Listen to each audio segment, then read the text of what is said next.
You've got this momentum upward as you age from being a young child, and then at a certain point you hit your peak, and then it's a slow decline. And then if you have Right. something like chemo, that's a rapid decline. And guess what? You continue the slow decline from that depressed point. So what I'm telling Mhm. you as a 70-year-old is I can actually get you back on the incline at 70 years old. Um, and that's just not something enough people are aware of. And I hope that we can spread that message clearly so people understand, you may feel like shit. You may feel like things are getting worse and there's no hope in sight. But back to the point of optimism, there's reason to Right. be optimistic because there are solutions.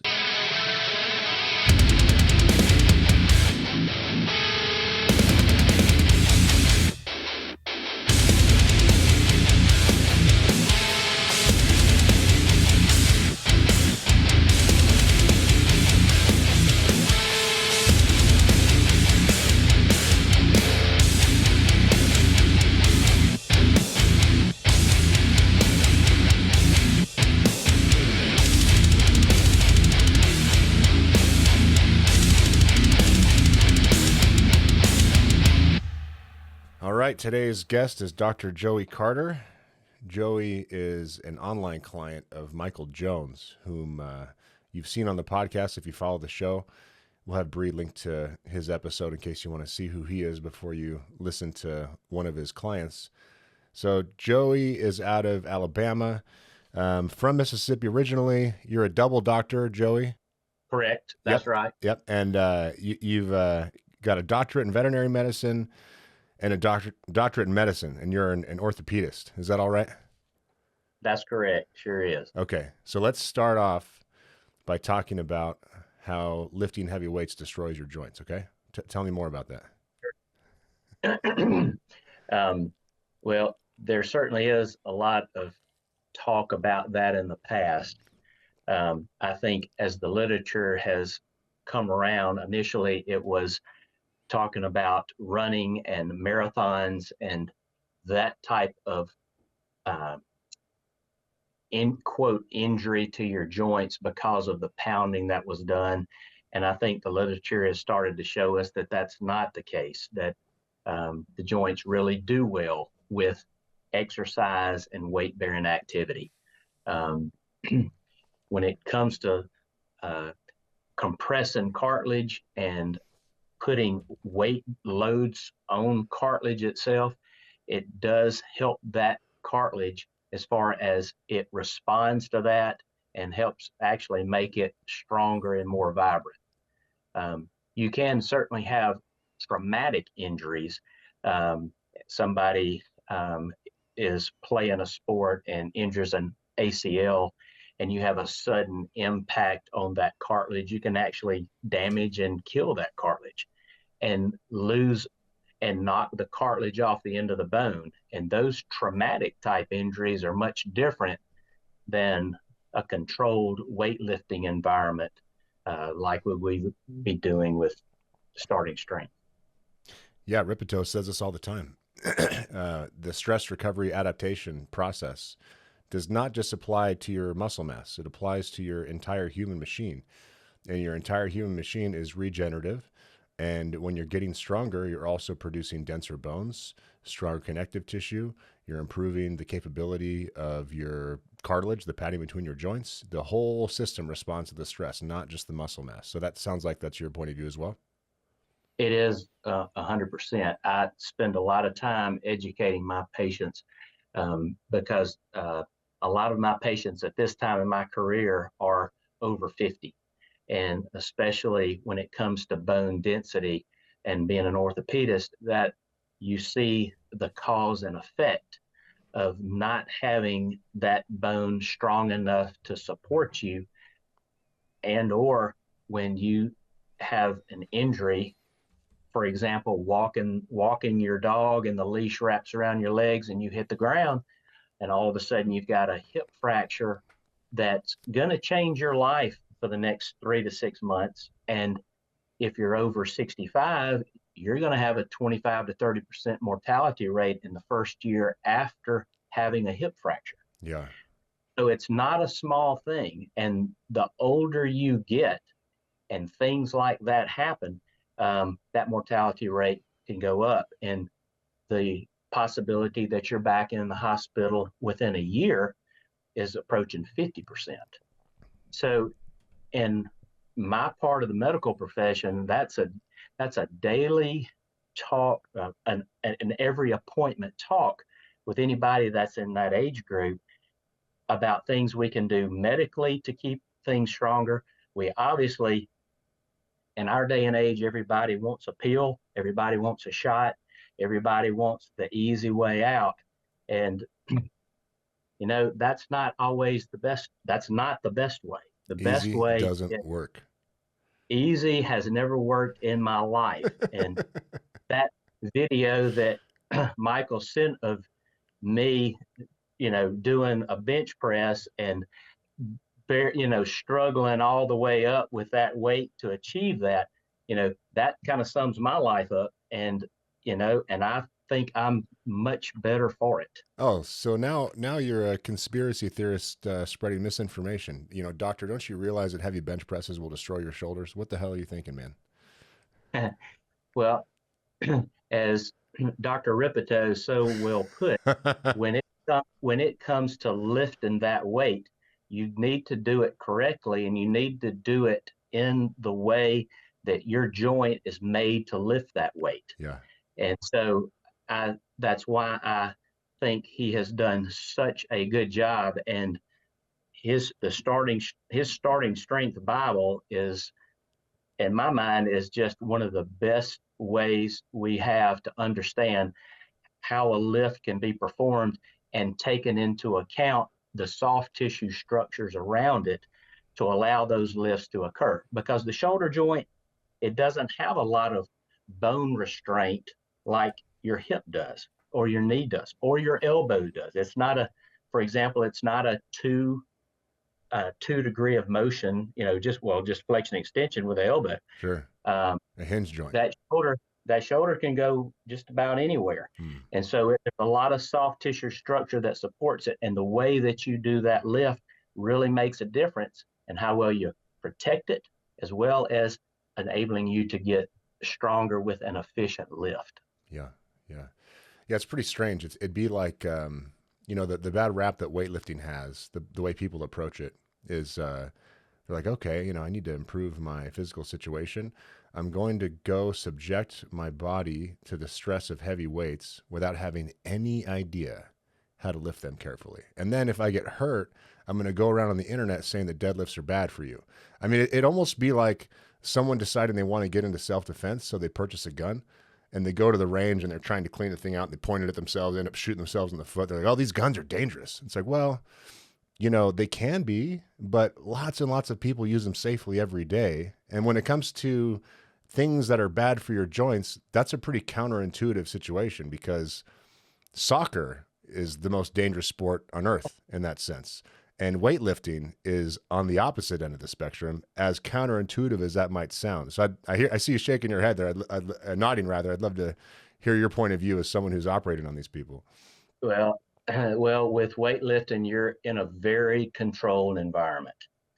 And so you have the opportunity to engage that weight and put it through a range of motion that you have learned is appropriate and where it needs to be.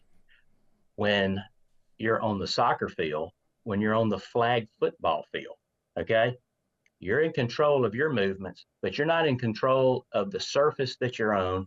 You're not in control of the people that are coming at you, and you don't know which way that person's going, so that all of a sudden you're making a nanosecond direction change where you're moving at a different velocity with a different amount of stress applied to joints in a way that is not controlled.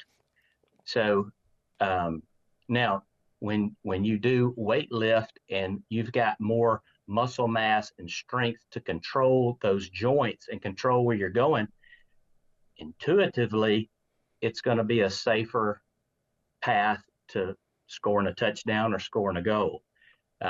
So that there's a lot of different levels, as are many things in life, when it comes to this, as well as to sport in general. And I will have to say that I lifted weights for a number of years, thinking that my high school football coach knew and taught the way that we should do those things. However, when I'm saying that, at my age of getting ready to be 62, the weight room we had for our football team did not have a squat rack. Okay, it had a universal machine and it had free weights, and we could do presses and cleans, but we didn't have a coach to teach us. And our team won the state football championship several different years, and our track team, that I was on, we won state championship several years. So, in spite of those things, we were able to survive it. Could we have been much better as a result of it? Oh yeah. Now that, if only I knew then what I know now, I think it'd be nice. Indeed, yeah, and you'd know better than to trust authority, especially at a government high school. Well, I don't know how much they knew either, Exactly. when it, Or how uh, much they were not aware of, and unaware of that fact too. no, Yeah, that's right. You don't know what you don't don't know know. what you don't know. Yep. That's right. Yeah. And so, and in my field and with medicine and even when it comes to strength training, the better educated you are with the correct people educating you and what you need to know, the better chance you have at success and having good outcomes. Yeah. Yeah. You said a bunch of interesting stuff in there I'd like to respond to. So, firstly, muscle as a protective mechanism is a concept that I never hear talked about, especially in the medical field, which is not surprising because, Doctor, you and I are both aware of the state of medicine in the United States and across the world as a result, since we lead the charge. But just as a personal example, when I was young, I was in a sledding accident and I had some kind of back injury that I never had addressed in my low back, to the extent that I couldn't jump for several months, and I had a lot of pain walking and standing for a long time. And that issue plagued me for years and years and years and years. And the only thing that made it better, just basically gone. It does pop up here and there, but it's basically gone. Right. Is adding a whole bunch of lean muscular body mass. And so that's at the base, that's at my tailbone, the base of my spine, and then my thoracic, my mid spine. I had this issue where apparently my cartilage connecting my rib cage to my spine is loose or weak. I don't know what that condition is called. Do you know offhand, by the way? There can be inflammation there, like costochondritis, where you Okay. have an inflammation around where the cartilage and bone come together, and you've got ligament and soft tissue around supporting and holding that together, and you can certainly get inflammation in that Okay, too. that Yeah. might have been the issue then, and that probably was due to an autoimmune disease that I have, Crohn's, or at least somehow Sure. related systemic inflammation type stuff. But nonetheless, the result of that is whenever I would hit the deck, let's say I got swept in Muay Thai or I was thrown in Jiu-Jitsu or whatever, I'd hit the mats and my ribs would pop out, and it would, all the muscles in the area would guard, and it would just be excruciating, and I had to get a real aggressive chiropractic adjustment to get those things put back into place. And the thing that fixed it, I mean, I'm going to spin around. Yeah. I've got Oh, a yeah. big, wide back, a big, wide, Absolutely. muscular back. And just a Right. few weeks ago, I had a spill on my one wheel. And if Paul Horn's watching this, he's going to be cringing because the guy broke his shoulder on a one wheel and advises me not to ride one, which is wise, but I don't always make wise decisions. So nonetheless, I got this new thing. I made an aggressive turn on a slick surface, and I went flying and Hmm. just crashed. And I was waiting to hear pop, pop, pop, pop, pop, pop, just 3-4 ribs come out. And I stand Yeah. up and dust myself off, and I'm good to Right. go. My knee, I've had surgery on my right knee. I'm gonna need surgery on my left knee. I've got another meniscus tear from jujitsu. Um, I've been able to get around fine. I was able to get around fine on the right one and just kind of delay the surgery because my knees are so strong. Same thing with my Right. left one. I've got severe issues in shoulders and elbows, and I'd hate to see an MRI of what my shoulder looks like, but I can tell you that I'm pretty certain the muscle mass is what's keeping the structure sort of in place and protected. That's my instinct Right. and my own experience. I would love to hear your opinion on that as a professional. I think that the muscle strength and the volume that you've got around that joint, I think it has a protective effect because Um, well, you can judge for your own self. When you're much thinner and your muscle mass was much less, when it came to range of motion, or you were pulling or tugging or wrestling with somebody, you probably had and could feel more joint pain and strain versus now when you've got that muscle mass around you and you pull something, you know what? It's solid. Yeah. You don't feel like everything's pulling or tearing apart. And Right. I think that muscle mass around it, that muscle protects the ligaments and the things, the structures around that joint. It helps keep where they're not strained so much because you're not that muscle is not allowing that joint to get in that position, and you're much better able to control it because of that. And as far as your back is concerned, you've also got somewhat of a cushion effect now when you hit the ground, Yeah. because you've got a layer of tissue there that's much thicker and can resorb, as opposed to it just hitting bone and um, causing a disruption at your rib junctions there. So You just mentioned another point that's controversial and I think is probably asked backwards in pop culture's understanding of this stuff. So, a lot of people think that flexibility is some sort of a virtue. It's some sort of thing to be pursued. And what you've just said is that your muscle mass prevents your joints from getting into a hyperextended, dangerous position, which prevents injury, which has certainly been my experience. Is that accurate? yeah, well, so I think to a certain degree, flexibility is genetic. All right, because certain people, and we all know them, that the kid that was in your class that could take their leg and put it behind their head, okay, or people that could do a split. Well, there's certain of us that that's never been the case, and um, and you can certainly stretch your muscles out to where you can somewhat achieve those things.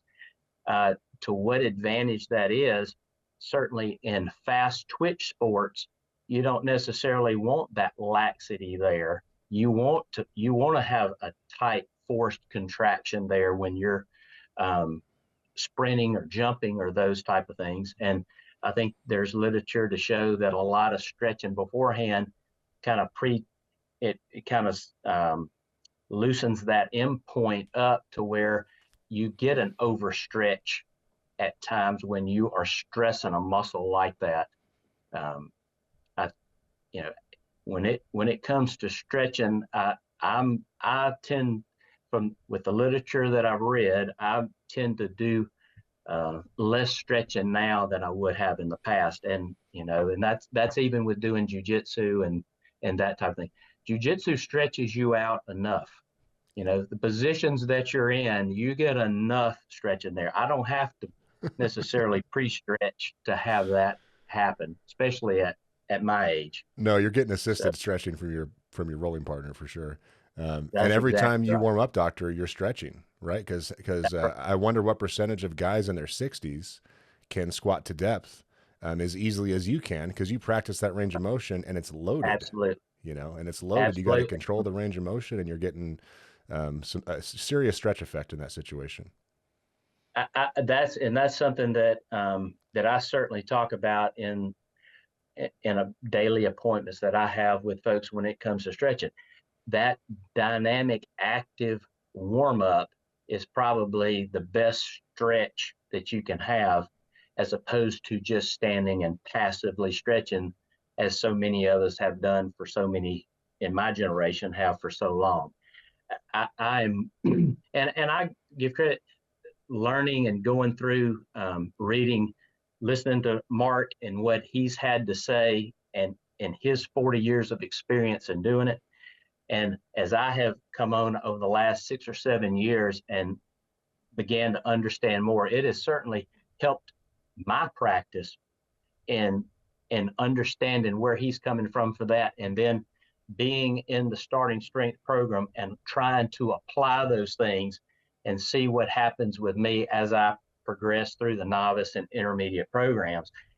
It That's the way I like to learn, and that's the way that I enjoy learning, because I'm not only reading it and seeing what's out there, I'm also applying it And when it happens here, as Mark done through his career, you start knowing and understanding those foundational principles a lot better, I think.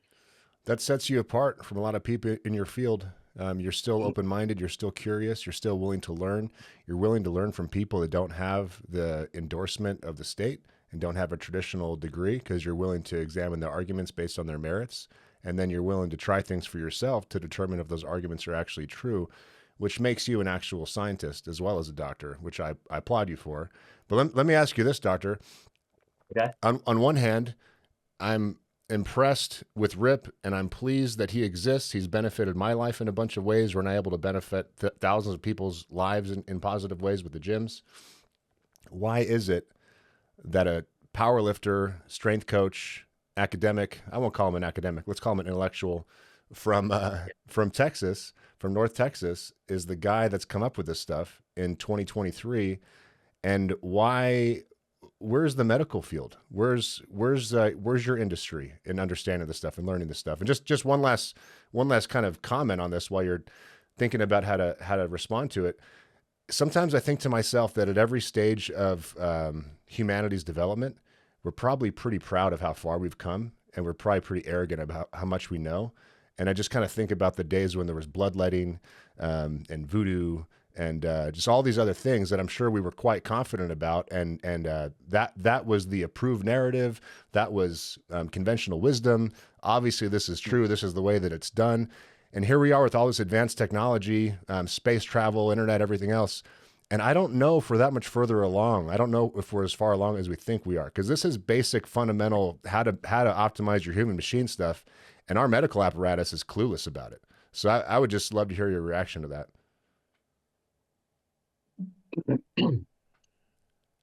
Well, well, there's different levels to that question. I, from my perspective, and an IQ or intellectual basis, I don't think there's a lot of change in the last 10,000 years as far as man is concerned when it comes to IQ. All right. And you can go back and see in what's been built and done in the past with the things that different civilizations have been able to do. In the book of Solomon in the Bible, it talks a lot about how time does and how things change.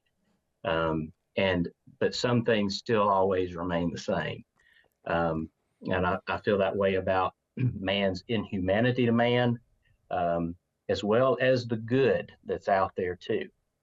You see that all across civilizations, and for people, and it's fairly arrogant to think that our civilization right now, when it comes to it and how a lot of people like to use the word advanced, it is advanced when it comes to technical know-how. And it is advanced as far as medicine goes with what we're able to do now and treat now. It certainly has really advanced a lot. Man was his own, we were our own problem when it comes to a lot of those advances, because we didn't have a lot of the tools to do those things. But you also have man's ego that says, I developed this and this is the way it is, and I don't necessarily want to change this way, because what I've done, I want everybody to be able to see and understand and know that I am the man. So, that's where man gets into a problem with thinking that I'm God, and man's always had that. And there's some of us that realize we're not God, and we believe in a, some people want to say intelligent design. Some of us are Christians. Some of us are in other faiths, realize there's something greater than me. And there is something that we connect into on a spiritual basis that's not of this world. It's also something out there different. And, for me, I'm a Christian and have been, and that perspective for me humbles me And it also helps me to understand that I am not God, and things that I do and develop, surely they've been developed before, and I'm not necessarily the creator or origin of that. There's a higher being that is. Mm. And so when it comes to looking at medicine and these advances and stuff that we do, man is his own block a lot of times to those advances.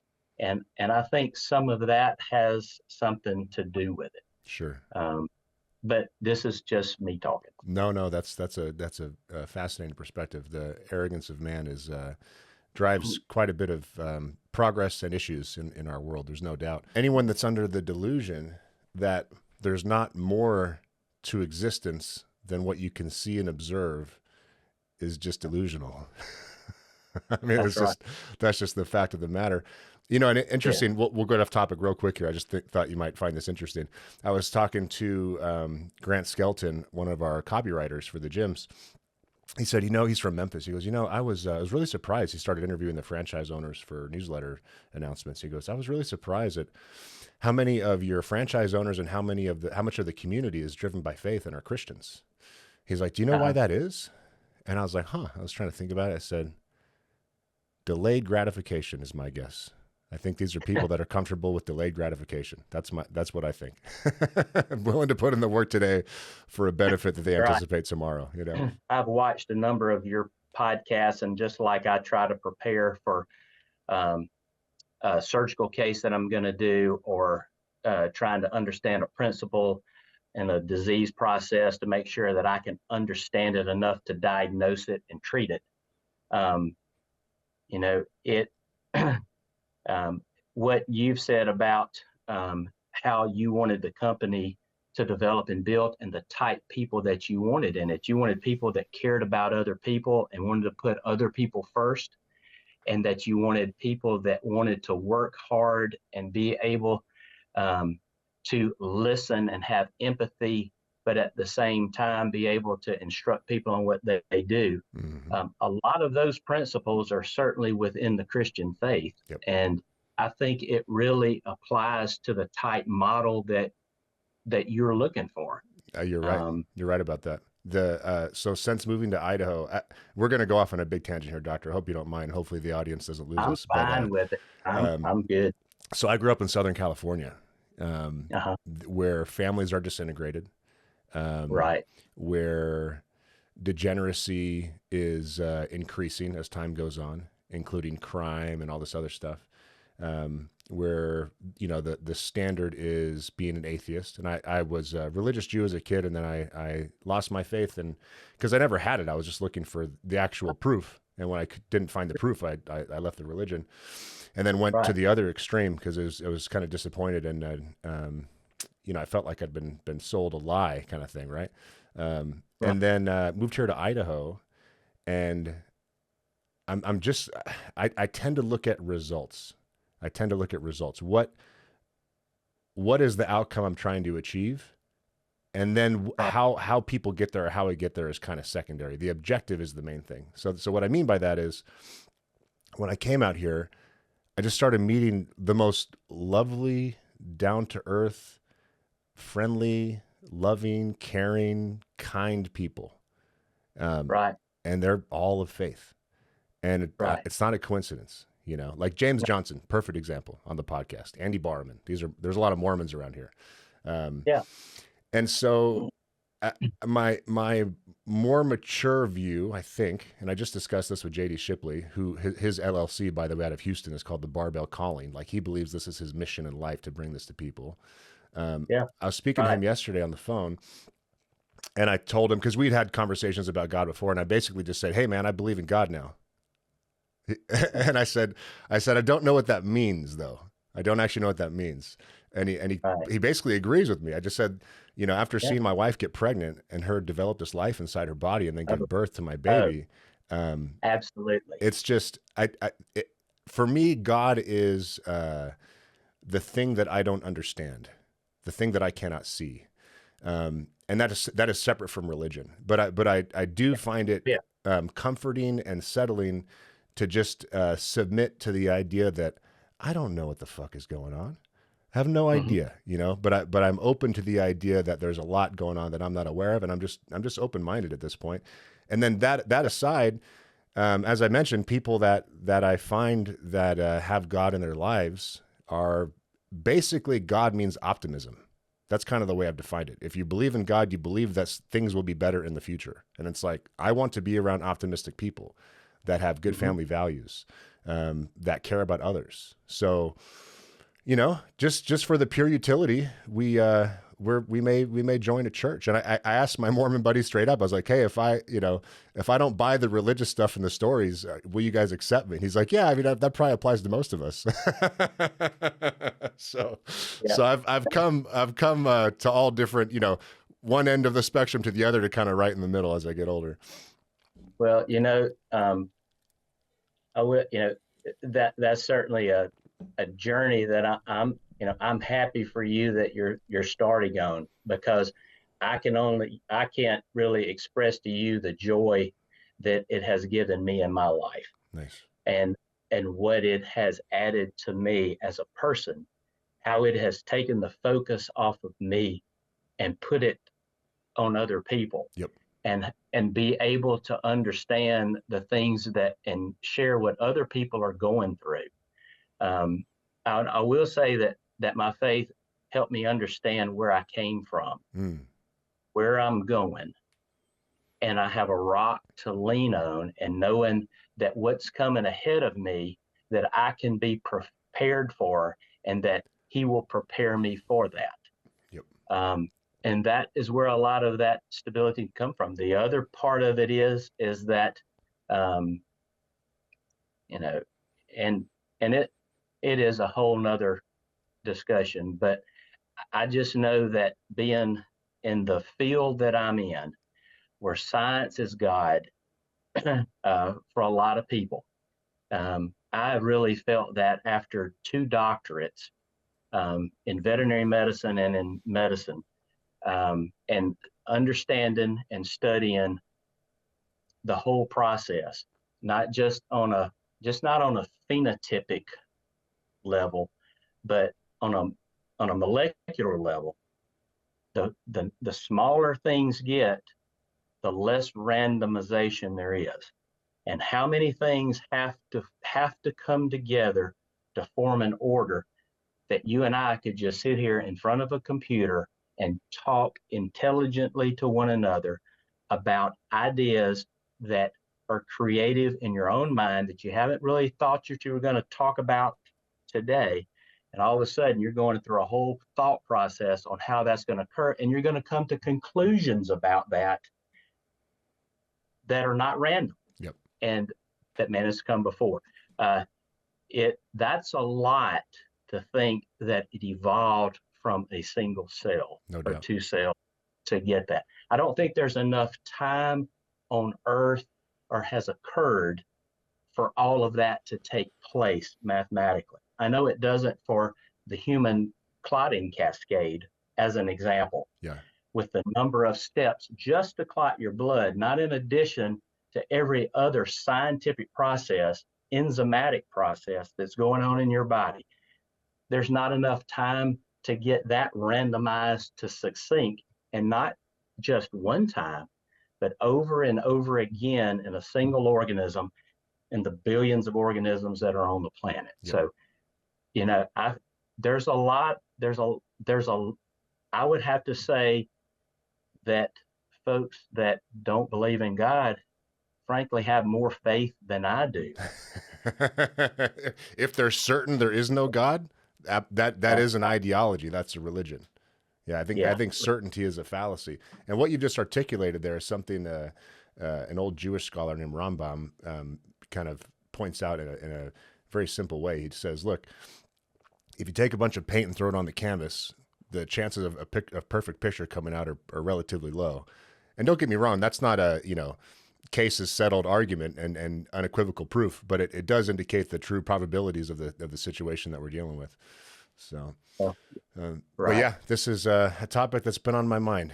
But I do want to get back to your profession, and I was curious, what is your take on Ripeto's volume versus intensity argument. So we started this podcast talking about running, and that Right. would be, you know, the highest volume, lowest intensity, as compared to you doing heavy singles or heavy triples, which is, you know, low volume, high intensity. Um, Right. can you tell me your experience and your education on that subject? What are the pros and cons of both, please? Um, well, there's certainly a middle ground where exercise in general, and studies will show that exercise 45 minutes 5 days a week will increase your cardiovascular benefit, efficiency, and protective effect as far as having a heart attack. It also certainly that increase in blood flow helps with dementia better than just about any pill we've got that you can take. So that extra blood flow there makes a big difference as far as just your brain effect goes. But when you start expanding it out, um, you know, I it depends on what your goals are and what you're trying to achieve. I did an Ironman at age 52 in 2014, and that training process obviously involved a lot of miles and a lot of time, and and I enjoy the process. So there were certain benefits from that.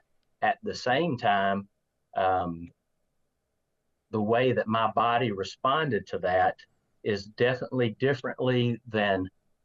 And at that time, I'm 5'8". Um, by the time I got ready to do that Ironman, which I trained for about a year, my weight was about 162. Um, and now I did the novice program. I've done it several times simply because I did jujitsu along with it and really never got out of the novice program because I couldn't recover enough to be able to do anything else. And I was satisfied with that because the fellow that I was training with weighed 240 pounds. And when you're 165 versus now at 185, 190, it it really helps out. And so I think you achieve a lot of effects from the lifting hormonally as well as um, the ability and how it changes your insulin resistance and some of those biomechanical or biochemical methods of helping with your health. Yeah. Um, I I would definitely say that in my profession, um, for example, I had two people that I did total joints on this past week. One fellow was 6'5" and 360. Another fellow was 6'1" and 300. You know, the Joey Carter that's 185 to 90 pounds that's been lifting compared to the Joey Carter that was riding a bike 100 miles on a weekend. Um, that process was made a lot easier and a lot more efficient by 30 pounds of muscle, 25 to 30 pounds of muscle mass. Um, Let's I just think stop that, there for a sec. So I just want to confirm: heavier and stronger equals better cardio performance. Is that right? it's not better. That would not be better Ironman performance Sure. unless I would That's the I extreme would end of the spectrum. Yeah. it's both extremes end of the spectrum, and you still can achieve both of those goals. Um, I there are when it comes to long term, long distance, um, high in the intensity training where that heart rate is up at a really high level for long periods of time. There's a tendency to build up some inflammation there, Mm. and I've had other physicians that have had um, some electrical problems as far as their heart goes and other things when you start training in that mode and that frame of mind for a long period of time. Yep. So, you know, but at the same time, when it comes to lifting, it's a there's more of an anaerobic process to it in those lifts.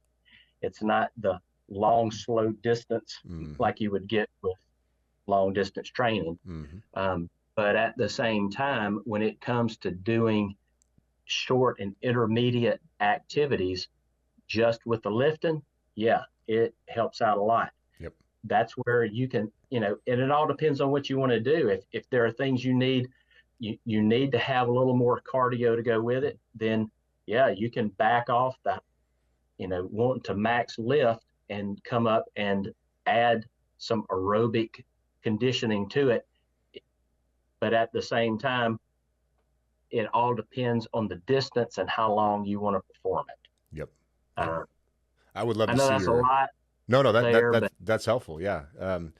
I want to see your before and after photos, by the way. Hopefully you can send those to Bree so we can throw them up on the screen. Because for the people listening to this and not watching it, Joey has a thick neck, thick shoulders, thick traps, thick chest. He's got his shirt buttoned down to the second button, not because he's Australian, but because he's got to fit his neck in that thing. So you look great, man. You've got a presence about you, and to have a presence like that in your 60s is pretty cool. So what was that like? How did that all go down? And I want to hear about your journey and your PRs and the whole nine. Well, I was looking back in my training log, and in about 2015, I had decided that I wanted to get stronger, and so I looked and came online, and there was a process at that time that was 3 sets of 5 that I don't think that another company had started up, and I think got from Mark. And so I started that out, but that led me into seeing the Blue Book for the first time.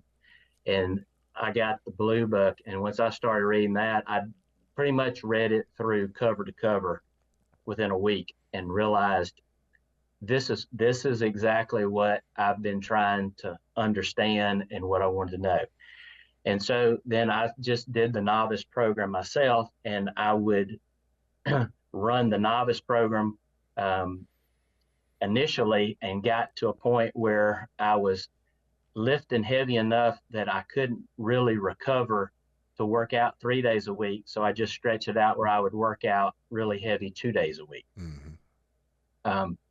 Of course, Michael Jones quickly, when he heard that, is like, well, you're not going to gain anything doing that. We've got to change what we're doing. And he's right. Yeah. But I didn't know then. And so, but then jiu-jitsu kind of came in to being. And so I really did jiu-jitsu 2 to 3 days a week for about 3 to 4 years.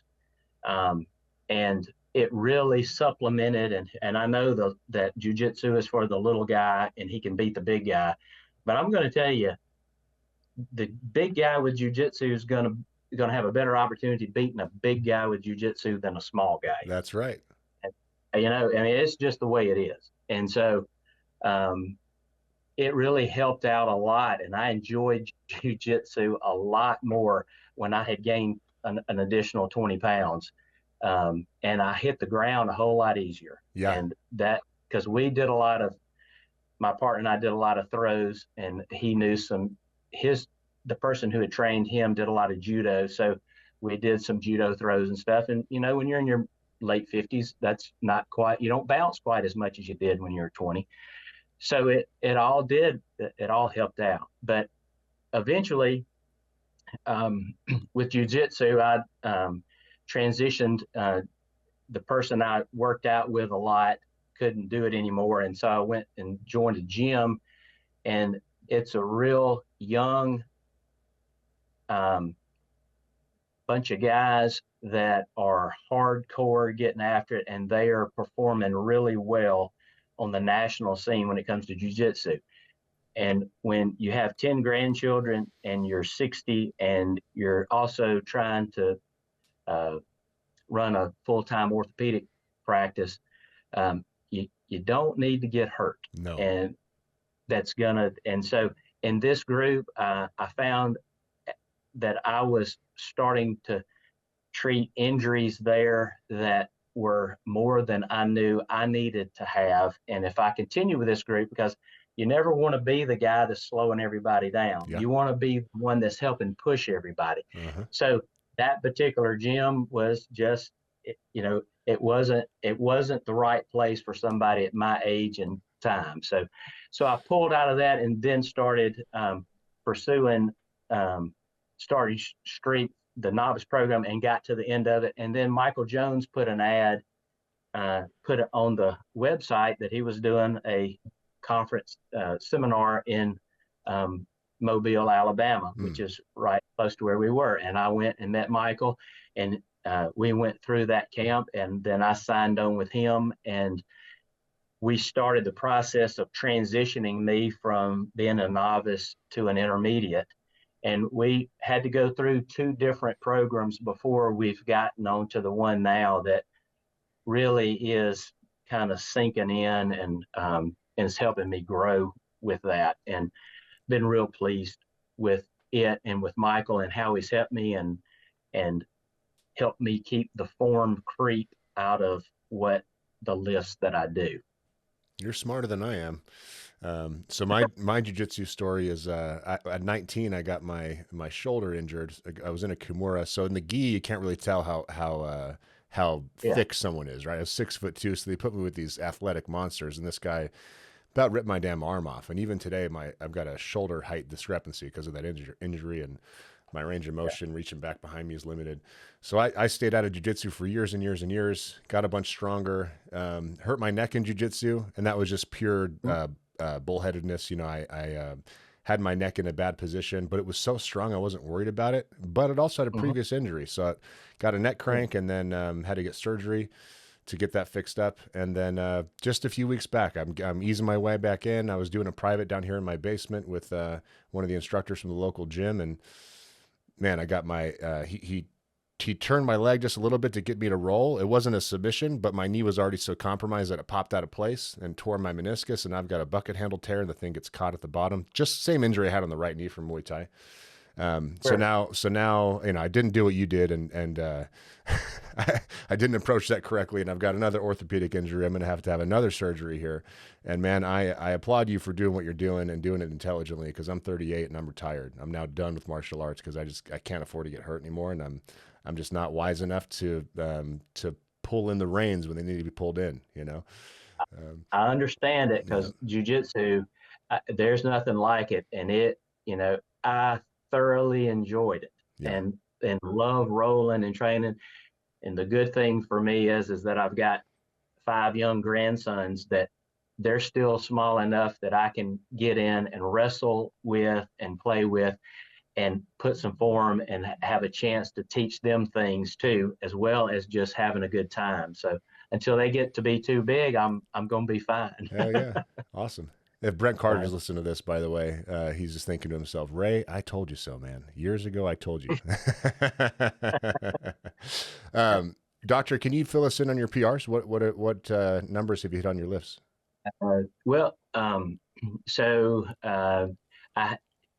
I'll just preface that by saying I had, and this will be good too. I had a inguinal hernia that I had repaired the last week of December.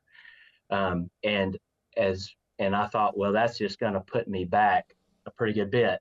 As it turned out, in talking with the general surgeon that did it, he's like, Joey, you can start back and you just progress as you see fit, for better or worse. But if it's hurt, you just got to back off. Well, I had that surgery I was back lifting within 12 days to 2 weeks. I started out light, but then progressed right on back up. That by 4 weeks to 5 weeks, I was pretty much back 4 weeks, I was back where I was before I had the surgery. And because that mesh just comes in and gets in there and protects it, and you can push against it, but it's on that inside wall, and it actually help seat it better. And I really didn't have, that came around quicker than before than I expected. I also recently had some type of respiratory slash, RSV or COVID, where I had a lot of coughing going on, and actually pulled a muscle in my back from coughing. And I thought, well, if I'm going to injure my back, it's going to be from deadlifts. But it wasn't that at all. And that I got a radiculitis, which is inflammation of the nerve at S1. It goes all the way down to the back of my foot. And I'm like, bad enough that I could not squat, could not deadlift, and really couldn't do anything for about 2 to 3 weeks. And so we just waited it out, and then started what I could do, I did do. Mm-hmm. And then started out just squatting 3/4 squat, and then gradually was able to bring that on down. And so it's been, and I've never had anything really like that in the past. I've never really had any back problems per se. And that being said, now I'm back to working out. Squat wise, we're up, I think today I'm supposed to do 3 sets of 5 of 205 or something like that. Mm-hmm. But when it comes to PRs, recently I pressed, I military pressed 160. The last time that I did a regular press like we do in the book, it'd be about 170. Nice.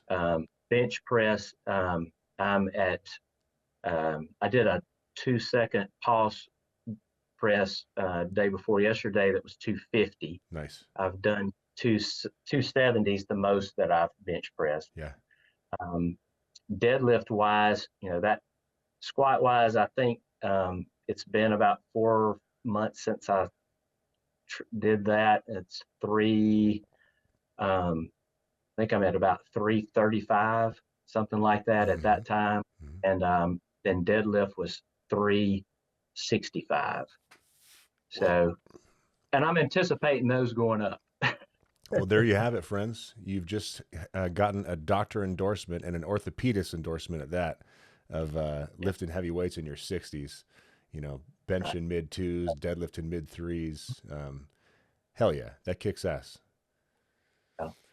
We're working at, I really like the program we're doing now, and I'm enjoying it, and I look forward to it. I know it's doing something good for me. It certainly helped, and this is another point that you hear Mark talk about, and that is don't coach your spouse. Well, of course. Rips right again.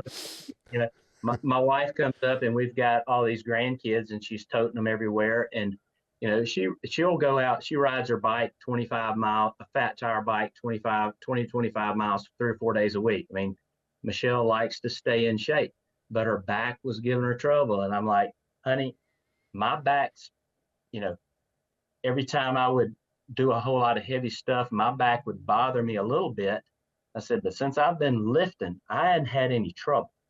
I was like, let's get you out here and let's get your back strong and let's just see what happens. And she went out and lifted basic lifts and did it for about 4 months before she said, I'm good. Mm.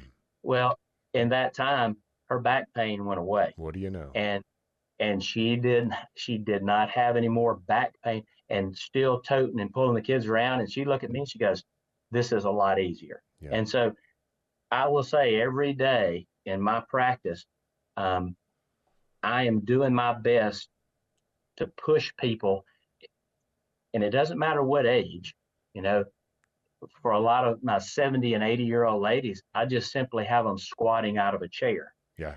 You get home, she's not going to go to the gym. She's not going to go somewhere else. She's going to do what she can at home. Mm-hmm. Well, I talk about how important it is to have strength so you don't fall, so that you keep your balance, so that you can do your activities of daily living.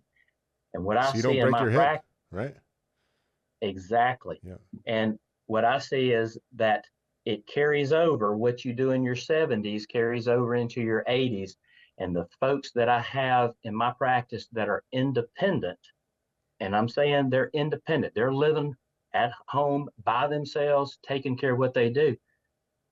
The majority, a lot of those folks had some form of exercise that they performed during their previous decades, and they're still very active. Hmm.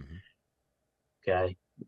And it just makes a big difference. And the sooner you start that, the better chance you have of keeping that muscle mass through those later decades. And therefore, your better opportunity to be independent in your household without needing your kids or grandkids or other folks assisting you in what you do. And in my boomer generation, it's a very independent generation.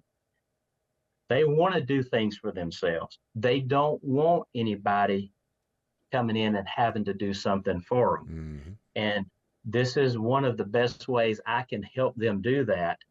And in addition to, you know, long-term reconstructive things like total hips and total knees, which helps keep them independent because they're able to perform their activities of daily living so much easier. Yeah. Um, Well, so that's something that occurs every day in this practice. And I encourage people that are going to do total joints, get in the gym. You know, if you can't make yourself socially go into the gym, then get an exercise bike, get something, and get active and moving beforehand, because the stronger you are before you have that joint replacement, the quicker you're going to be able to recover and get back to doing the things you want to do. yep. Little prehab, true prehab, right? True prehab Yeah. is just really critical for whatever it is that you're going to get done. That's been my experience surgically as well.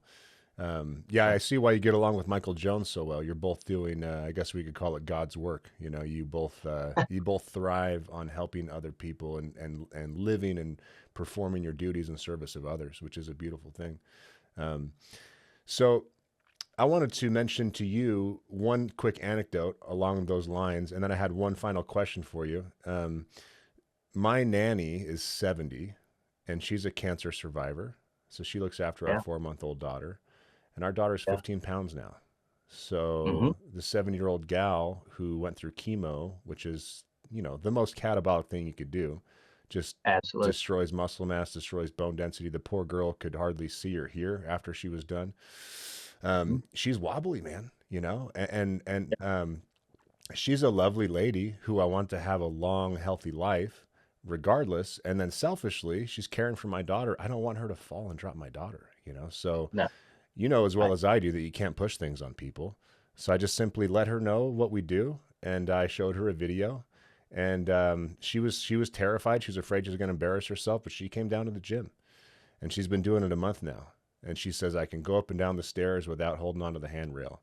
And Brad, that's such a win. yeah, That is such a win, and that's something that I that you know that brings joy for me, because when you can have people that you care about and know be able to do those type of things, because she said exactly right.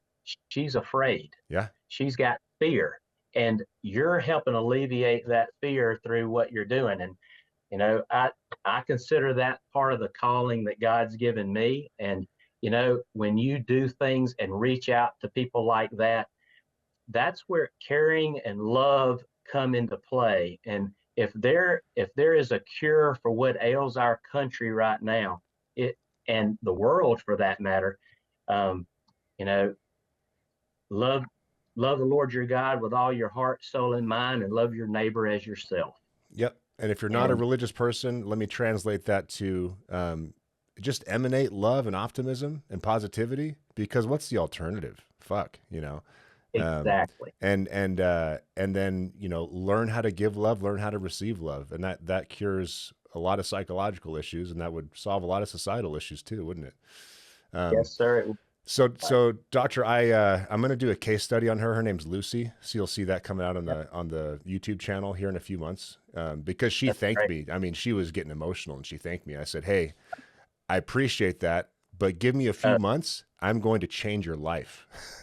it's that's right. Yeah. You're opening her world back up. Yeah. It try to tell people that's what I'm trying to help you do is go from that world that's gotten really small to a world that's much bigger because you can do so many other things because of whatever it is we've done to try to help you get stronger and agile and able to do those things.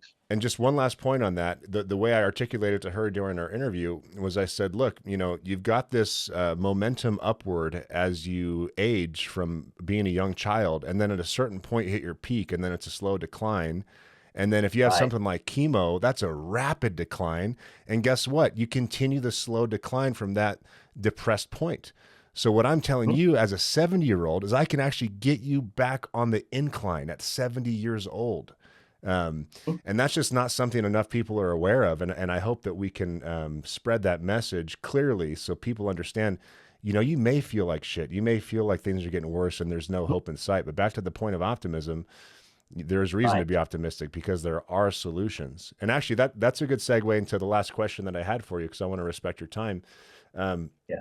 so give our audience your practical experience and your theoretical understanding of how to repair or improve soft tissue with a non-surgical intervention. And specifically what I'm referring to are things like, so let's say the collagen synthesis effects of testosterone, maybe testosterone analogs like Anavar, maybe things like DECA, BPC 157, a popular peptide that's being used, stem cells, placental stem cells and things, platelet-rich plasma. What can you demystify some of this stuff for us? Can you tell us what's hype and nonsense and what's worth paying attention to? What's your clinical point of view? Well, so there was a recent in the American Academy of Orthopedics, stem cell research and PRP, for example, have really been in the literature a lot. And so when a lot of these new things come out, um, the use of them in the last 25 years that I've seen, the use of them usually is ahead of the research coming in behind it. And as the research catches up, and obviously we're talking about peer-reviewed research that um, is good quality studies. At this point, when it comes to specifically um, uh, PRP and stem cell, um, I think there are some areas that it can make improvement. Have we seen the dramatic, life-altering changes with it, so to speak? No. When it comes to chronic tendonitis and tendinopathies and things like that, intuitively it makes sense, and there is some low-level evidence that suggests that PRP and those kind of things can help those type situations.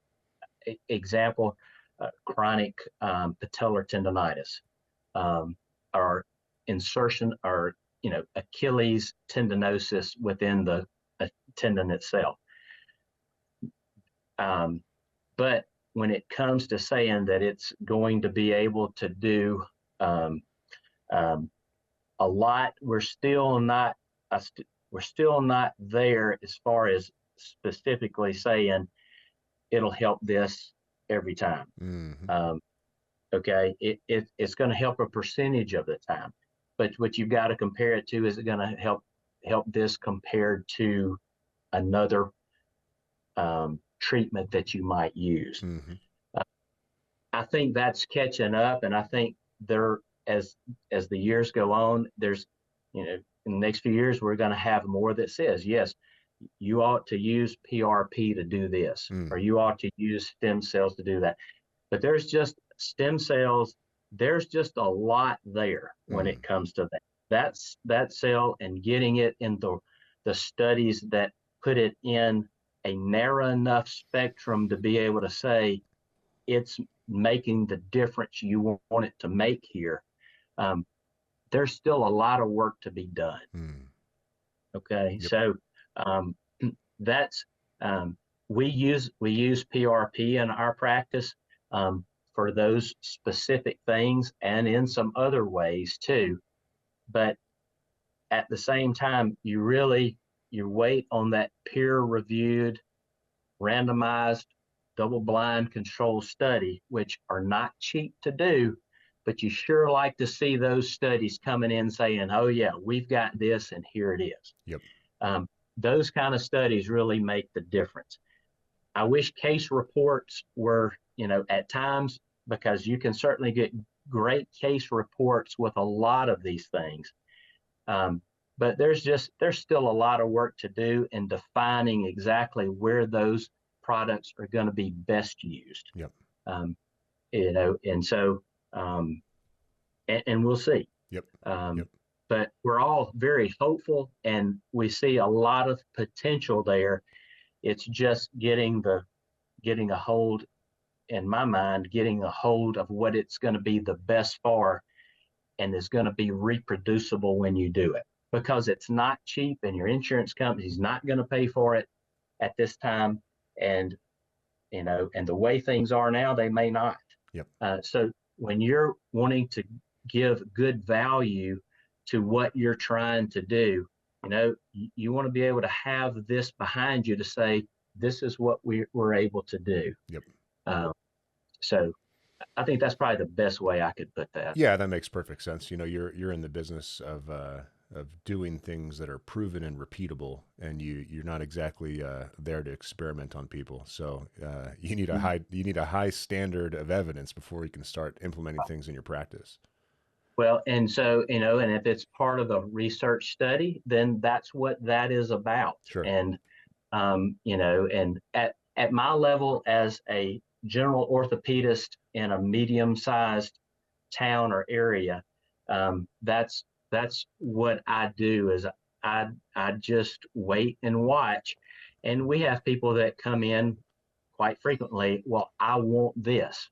Well, yeah, we can do that, but let's discuss the risks, the benefits, what we do know. And if that's something that you still want to proceed with, well, you're going to have an informed consent to know that we're going to do it. And if we get really good results, well, we take note of that. That sounds awfully reasonable. I'm not used to that. It's awfully reasonable. Yeah. Right. Yeah. So, well, Doctor, this has been a great conversation. I could easily go another hour. There's so many other things I want to talk to you about. Let's get some feedback from the audience, and then if you had a good time and they want more, we'll schedule round two.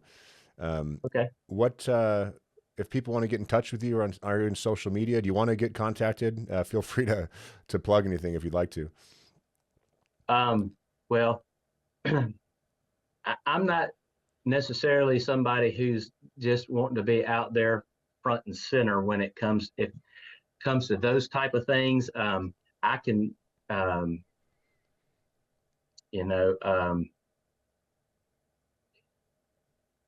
guess I would just kind of leave it at that. I'm on Instagram, but I don't have that many followers on it. Social media. I'm still a boomer in that sense. I do have an Instagram account. You can ask my kids. You're not an attention-seeking millennial, huh? No, I'm not. All right, everyone. So just leave Dr. Carter alone. All right. No, it's not that either. And I have an Instagram account and a Facebook account, but they're not. It's when it comes to being a physician and being on social media like that, in my mind, you have to be real careful. Yeah. Because when it comes to the things that you're talking about, you want to make sure if you just talking about certain things off the cuff, people will fly with that, and will, and I wish common sense was always common. Yep. Um, and so you don't, the last, I was taught in veterinary school from the beginning, above all else, do no harm. Yep. And so that's something that has been a mantra through. And the things I want to do, I want my best to be positive and to have, the best outcome we can have in spite of the place where you start. Yeah. And so in that case, I'm a person who, if I'm going to talk to you and discuss and give advice, I want you to know me and where I come from, how I think about things. And if you don't know me, some of the things that I might say, you're not understanding it like I would want to be understood. At the same time, when I'm talking to you, I've got to understand you and what level we need to talk about these things that you can understand and apply. Because if I talk up here, well, what good is that? Sure. And then it leaves a whole lot of questions. And I'm here to try my best to answer your questions. And if I don't know, I want to find somebody that can explain it to you in a way that is usable and you can understand it. In the age of performing, sex change operations on children and giving puberty blockers and things, the first do no harm deal I thought was out the window. But let's actually just leave it at that, because I see you shaking your head, and I think we'll go on a whole nother tangent. But Doctor, I'm glad you do what you do. And just lastly, for anyone in Alabama, what's the name of your practice in case they want to come see you? It's Gulf Orthopedics, and we're in Fairhope, Alabama. We've got we're basically in the Mobile and Baldwin County areas and around that, which is on the southern tip, near or close to Gulf Shores, Alabama, is a place that a lot of people will know because of the beaches. We're down in that part of Alabama, and it's actually, Baldwin County is one of the fastest growing counties in the country right now. I believe it. And has been for the last few years. People are trying to find some sanity and some lower population density, Yes, Yeah. that's correct. Yeah. A lot of folks, a lot of folks from up north are coming and finding out that the South's a pretty good place to be. Good salt of the earth people, man. Some good food too. Yeah. Right. Well, Doctor, thank you again for your time today. I appreciate you coming on to educate me and the audience, and looking forward to talking to you again. Yes, sir, Ray. Thank you very much. I appreciate it. All right. Take care.